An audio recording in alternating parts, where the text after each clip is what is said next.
As Crônicas de Eidin, Os Escolhidos, uma fantasia inesquecível.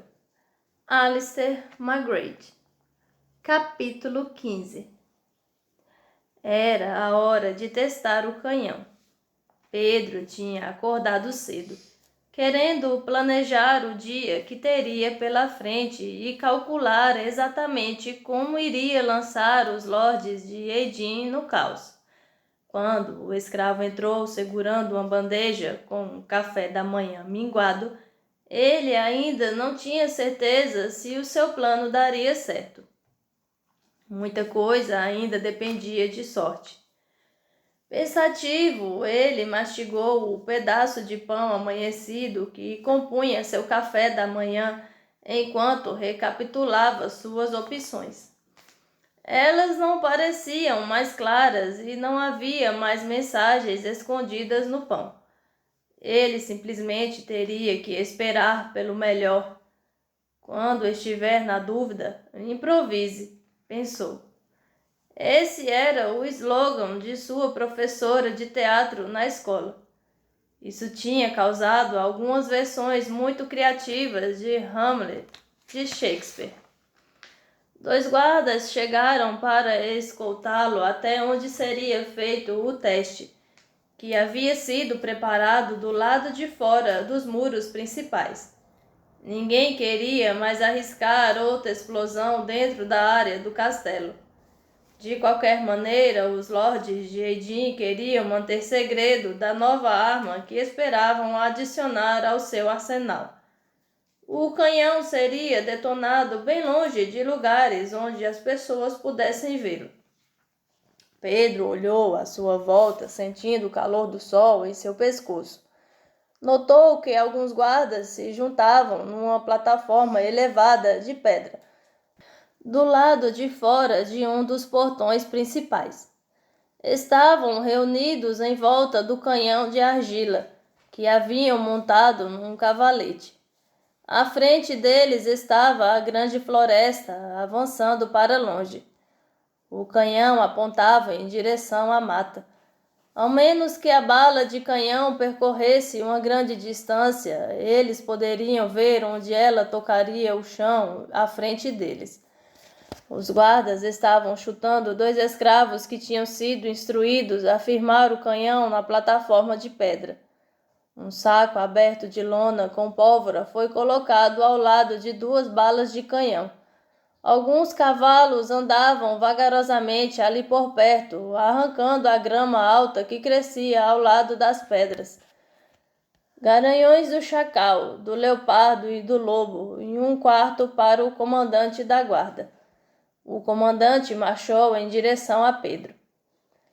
Mostre-nos como carregar este invento artificioso infernal.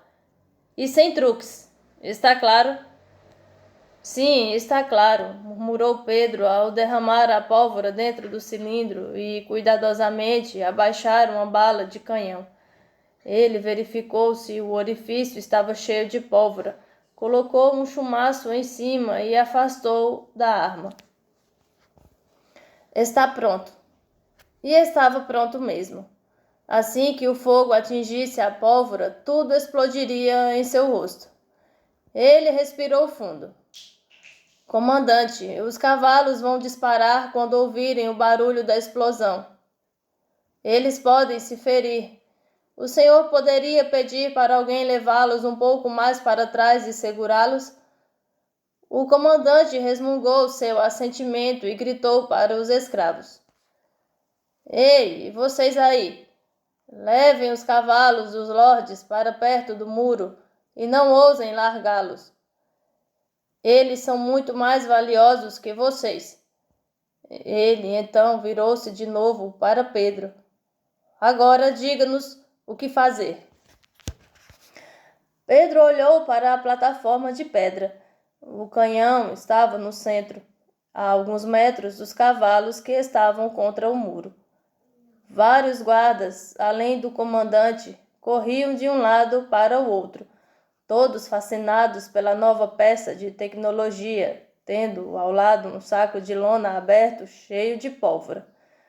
O chacal, o leopardo e o lobo estavam em pé um pouco distantes, vistoriando a cena diante deles. Estava perfeito. O canhão vai detonar uma destas balas a uma distância razoável em direção à floresta, disse Pedro, apontando. Quero que vocês e seus homens observem cuidadosamente pelos sinais de impacto. E depois precisamos ir até onde a bala de canhão aterrissar e calcular a distância que percorreu. Isso nos ajudará a calibrar a arma. Está claro? Pedro estava tentando parecer seu pai, procurando soar como um comandante e com autoridade. Perfeitamente. Vocês 4, fiquem ali. Mantenham os olhos fixos bem à frente. Não olhem à volta. Não quero que vocês percam a bala quando tocar o chão. Agora. Ele se virou novamente para Pedro, que estava atento olhando para os escravos que levavam os cavalos. O que mais? Bem, ele disse, tentando parecer mais uma vez um emissário de Albião. Eu deveria ter o privilégio de disparar a arma. Afinal de contas, eu a desenhei. Só preciso de um fósforo. Ele olhou sobre seus ombros com expectativa. Pedro estava arriscando e se saiu bem. O comandante olhou para ele desconfiado. Ah, não vai não.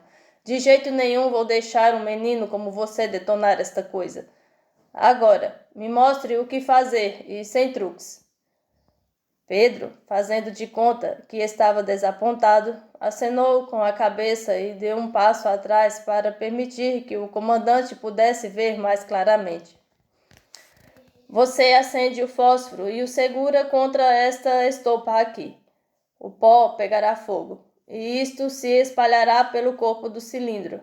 O restante do pó explodirá e impulsionará a bala para bem longe no campo. Haverá muita fumaça e muito barulho. Isso quer dizer que funcionou. O comandante acenou com a cabeça seriamente. Entendido. Homens, preparem-se. Ele olhou em volta e Pedro se afastou depressa. Ele começou a andar em direção aos cavalos, esperando que ninguém notasse o que estava fazendo. A sorte parecia ao seu lado agora. 3, 2, 1. Aqui vamos nós. A voz do comandante enfraqueceu na distância enquanto Pedro saiu correndo a toda velocidade. Ele precisava pegar os cavalos antes. A força da explosão atingiu Pedro entre seus ombros. Ele foi lançado para a frente e tropeçou na grama, lançando suas mãos para a frente para se segurar. E então, na fumaça e no meio do caos, ele se levantou e correu até os cavalos. Ele se lançou sobre o cavalo do comandante, arrancou a rédea da mão de um escravo extremamente confuso e começou a cavalgar de modo selvagem, por entre as nuvens de fumaça asfixiante e de fragmentos, em direção à floresta. O cavalo respondeu bravamente à sua insistência, saltando por cima de cercas e riachos e galopando em direção à massa verde de árvores no horizonte. Liberdade! Mas o coração de Pedro se deprimiu ao ouvir aquele som que temia, o som que ele esperou nunca ouvir, o som dos outros cavalos atrás dele. Ele estava sendo perseguido. Era difícil pensar em qualquer estratégia quando ele estava tão focado em guiar o cavalo para a segurança e ficar ereto na sela. Seu único plano era a velocidade. O cavalo respondia ao seu estímulo e continuou energicamente, apesar das dificuldades, em direção à segurança das árvores. Era um bom cavalo, era um puro sangue, ele pensou vagamente. Um cavalo que seria um campeão lá na Inglaterra, mas que não podia livrar-se de seus perseguidores. Ele não ousou olhar para trás, pois poderia perder o equilíbrio, mas continuou forçando o cavalo a correr mais e mais.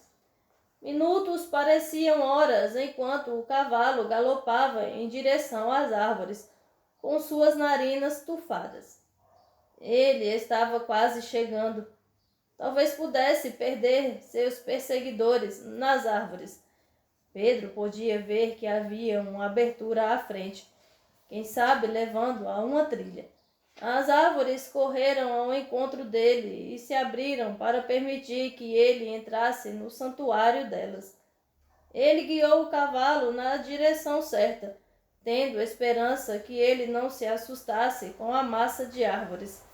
E atrás dele ainda podia ouvir a impiedosa batida dos cascos.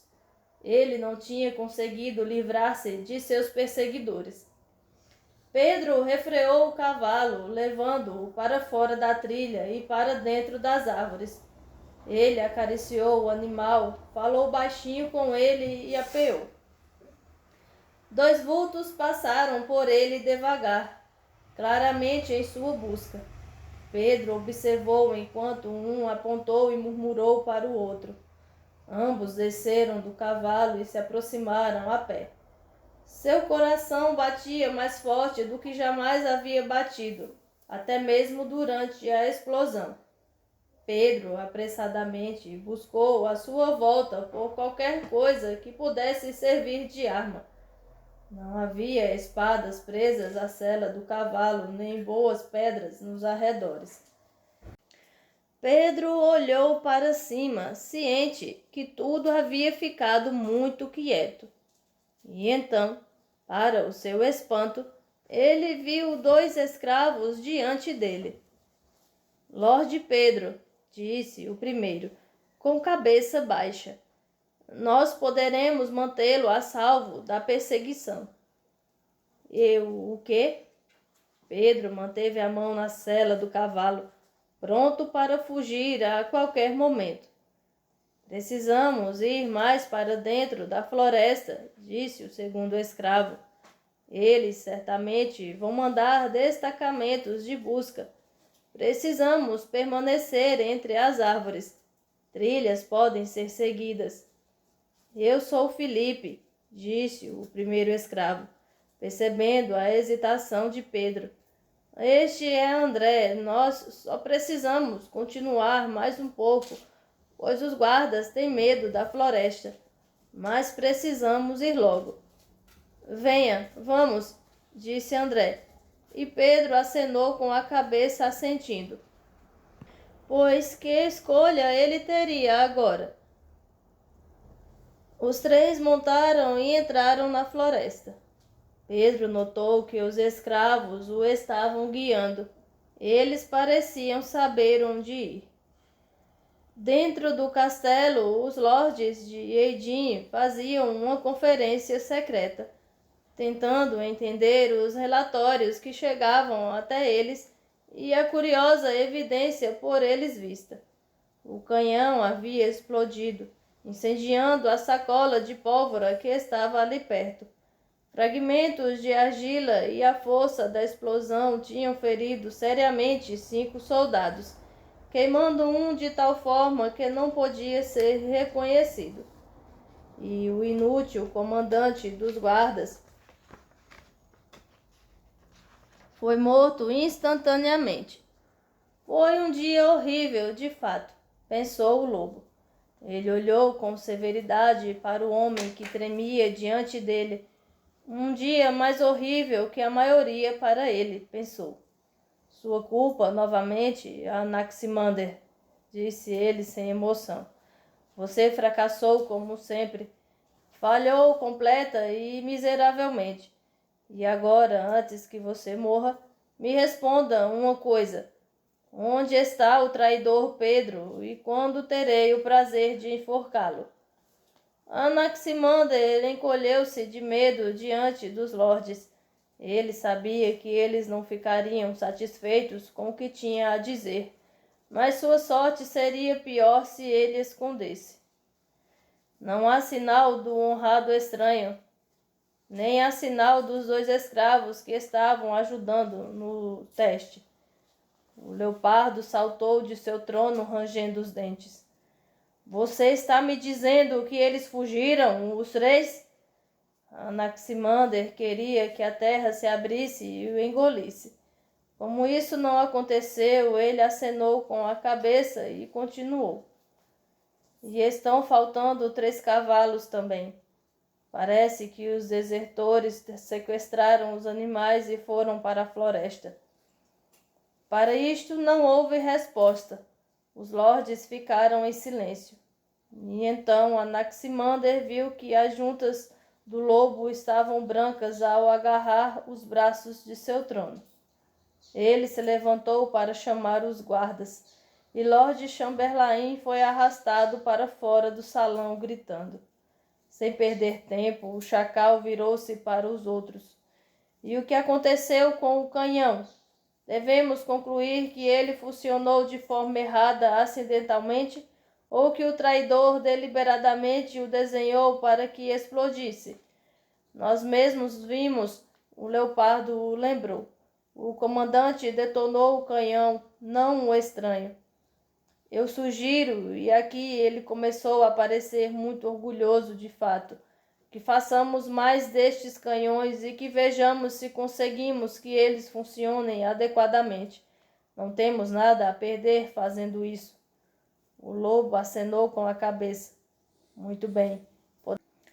Podemos precisar dessas armas logo, se nós tivermos que enfrentar a ameaça da floresta. No meio da floresta estavam sendo feitos os preparativos para a grande recordação. Os assentos no jardim estavam gradualmente sendo ocupados, apesar de ser óbvio que o jardim fora preparado para receber uma multidão maior.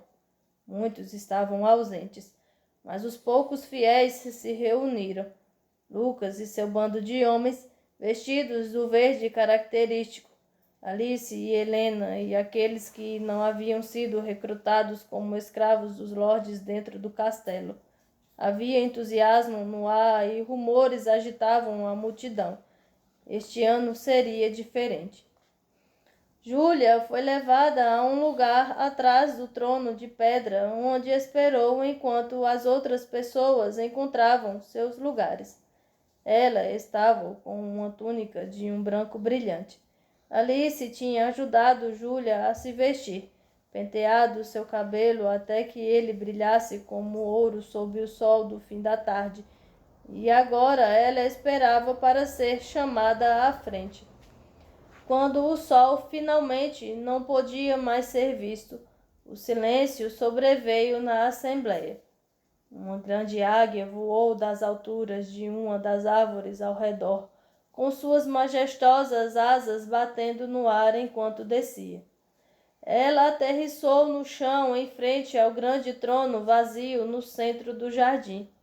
Alguns instantes mais tarde, Gaius, também vestido de branco, sentou-se no trono.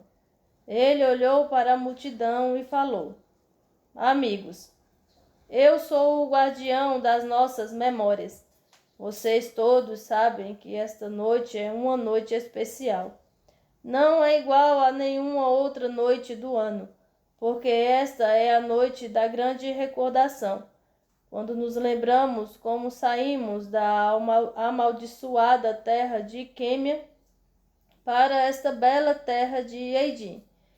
Os tenebrosos lordes de Edim nos proibiram de falar a respeito disto, mas a verdade nunca pode ser silenciada. Não podemos esquecer da história verdadeira do grande êxodo de Quêmia. Vocês precisam saber essa história de cor. Escrevam em suas mentes e gravem em seus corações. E lembrem-se bem, a história ainda não acabou. Ela não terminará até que o Senhor dos Exércitos volte e nos redima. Então ele fechou os olhos e começou a falar com uma voz que Júlia nunca tinha ouvido, uma voz que não parecia a dele. Era uma voz repleta de memória, uma voz repleta de dor. O monge carregava com ele 5 séculos de lágrimas e angústias. Ela lembrou. Esta noite não é como nenhuma outra noite, Gaius disse. porque nesta noite nós nos lembramos de como o Senhor dos Exércitos nos tirou de Quêmia. Ele nos arrancou dos braços da destruição e nos trouxe para este rico e agradável lugar. Lembramo-nos com gratidão de seu servo Marcos, que finalmente nos guiou para esta terra. Júlia notou à sua volta que estavam passando entre eles algum tipo de alimento. Aqueles que tinham muito compartilhavam com aqueles que não tinham nada. Alice veio e se sentou do lado de Júlia, colocando algo em sua mão. Júlia examinou cautelosamente. Parecia algum tipo de peixe seco.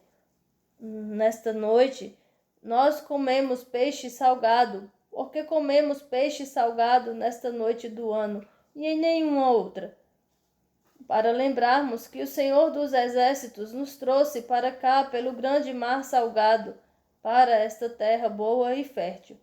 Quando comemos este peixe, lembramos o que o Senhor fez por nós e aguardamos pelo que Ele vai fazer. Irmãos e irmãs, comamos, lembremo-nos e tenhamos esperança. Um dia o Senhor voltará. Nós vivemos com esperança. Houve silêncio no jardim durante um instante, quebrado só pelo barulho da mastigação. Júlia não gostava de peixe, mas percebendo que não era hora de ser enjoada, colocou o pedaço em sua boca e tentou engoli-lo rapidamente. Depois que todas as pessoas comeram, Gaius retomou o discurso.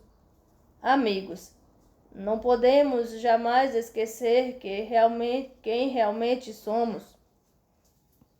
Amigos, não podemos jamais esquecer quem realmente somos. Somos as pessoas que Deus trouxe pelo mar. Foi para nós que Ele deu esta bela terra. Somos as pessoas com quem Ele fez uma aliança, comprometendo ser fiel a nós da mesma maneira que formos fiéis a Ele, para sempre. Sempre. Gaius olhou à sua volta. O tom de sua voz mudou novamente ao começar a falar de como as coisas deram errado. A grande pergunta de Eidin, Júlia lembrou. Mas houve aqueles que quiseram ser reis. Eles quiseram governar e não servir. Eles queriam poder e não responsabilidade. Nós fomos traídos e agora todos somos escravos dos tenebrosos lordes de Eidin. Seu poder vem das armas e não da justiça. Esta não é a maneira que as coisas deveriam ser. Nós não temos rostos nem nomes para estes lordes tenebrosos. Todavia, e aqui uma nota de uma gentileza silenciosa veio à sua voz, cada um de nós é conhecido por nome pelo Senhor dos Exércitos, e nada que os lordes fizerem mudará isso. Aplausos e gritos ecoaram ao redor do jardim, mas Gaius ainda não tinha terminado. Todo ano durante 5 séculos temos esperado por libertação. Temos nos reunido neste jardim para lembrar o passado e esperar pelo futuro. Aqui está o trono do Senhor, e aqui está o altar onde o Senhor fez essa aliança conosco. Está tudo em ruínas. Mesmo assim, os lordes de Eidin governam, e ainda somos pisados por seus pés. Mas um dia nosso paraíso será restaurado e, mais uma vez, seremos livres. A multidão bradou a aprovação. Eles viviam com esperança, mesmo que a cada ano que passasse vissem a esperança diminuir. E quem poderia viver sem esperança? Gaius fez uma pausa. Normalmente, neste ponto da história, ele pediria que fossem pacientes e tivessem esperança. Mas naquela noite sua mensagem seria diferente. Meus amigos, nós acreditamos que o Senhor a quem buscamos um dia aparecerá nesta terra, sua terra. Nós cremos que ele voltará. Dominará os tiranos e déspotas e estabelecerá seu justo governo. E esta noite tenho boas notícias a serem proclamadas por toda esta ilha. Os fiéis ali reunidos estavam imóveis, não ousando, depois de tantos anos, acreditar no que estavam ouvindo. Isso era o que eles esperavam ouvir havia gerações, e era quase assustador acreditar que o dia chegara. Os olhos brilhantes de Gaius examinaram os ouvintes, esperando o momento certo para comunicar sua mensagem. Esta noite é diferente, porque o Senhor dos Exércitos mandou os seus mensageiros para preparar seu caminho nesta terra e em nossos corações. Vocês todos sabem da profecia da vinda deles, escrito em nossos livros sagrados. Sua vinda seria uma promessa de que o Senhor mesmo ouviu nossos clamores e se compadeceu de nós. Um deles nos libertará. O que nós desejamos ardentemente acontecerá. O Senhor livrará o seu povo da escravidão. De repente, a multidão ficou em completo silêncio quando Gaius desceu do trono de pedra. Ele voltou logo depois trazendo Júlia. A túnica branca destacava seu cabelo dourado. Ao ficar em frente a eles, Gaius se curvou diante dela e depois virou para o povo. A libertadora está aqui. A multidão se levantou. O tempo parou. E Júlia, que nunca havia sido ninguém de muita importância, de repente ficou muito tímida e muito entusiasmada ao mesmo tempo. Finalmente, Gaius falou novamente. Espalhem a notícia por toda esta terra. O Senhor dos Exércitos vem vindo. As velhas tristezas passarão. O Senhor fará todas as coisas novas. Vocês todos sabem o que deve ser feito. Vamos nos preparar para a restauração de Eidim. A aclamação ressoou durante toda a noite, flutuando acima até a distante fortaleza. Os lordes de Eidim estavam com os dias contados.